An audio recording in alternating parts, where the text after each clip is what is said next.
Hi, this is Tutor Nick P, and this is lesson 86. Today we're going to look at the difference between skinny, slender, and slim. All of these basically mean to be thin, but they are used a little differently, and they have different feel to them. So let's look at skinny first.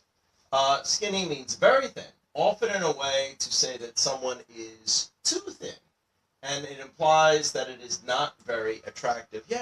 If somebody says you're skinny, most of the time it kind of implies you might look better if you put a little more meat on.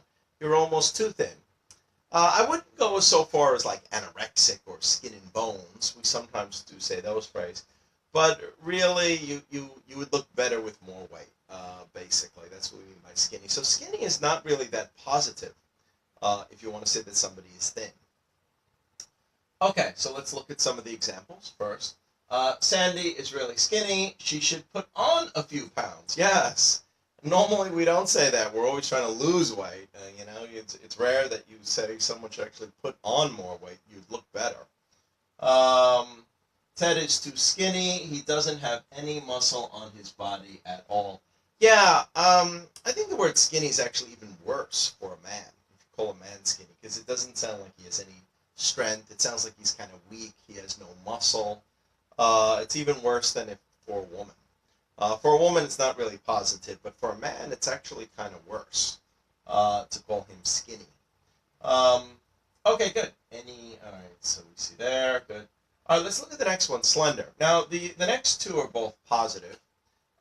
Slender, someone who is slender is tall and thin in an attractive way. I think it's a little better with women than with men because I don't know if tall and really like too thin is good for a guy. But this is very good for, just like the first example here. Let's look at the first example.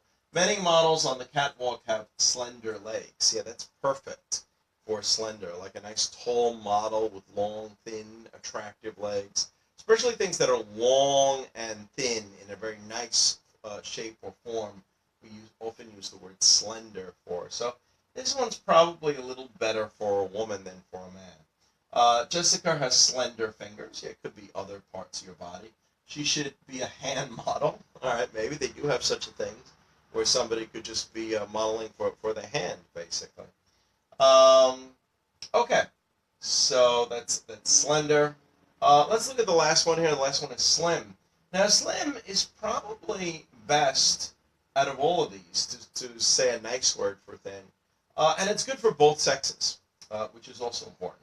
So someone who is thin in an attractive way, we say slim. Jerry lost a lot of weight. He has a nice slim build now.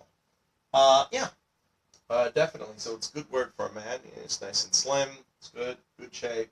Patty has always had a slim figure. Yeah, so it's very positive for both sexes. It's a very good word to mean that you're attractively thin.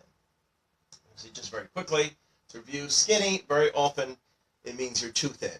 You should actually gain a little more weight. Slender is especially either tall or long and thin.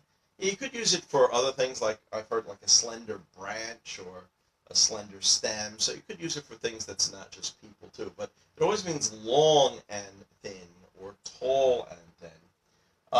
Slim, of course, is probably the best here because it's good for both sexes, both for men and women. You have a nice shape that, you're thin.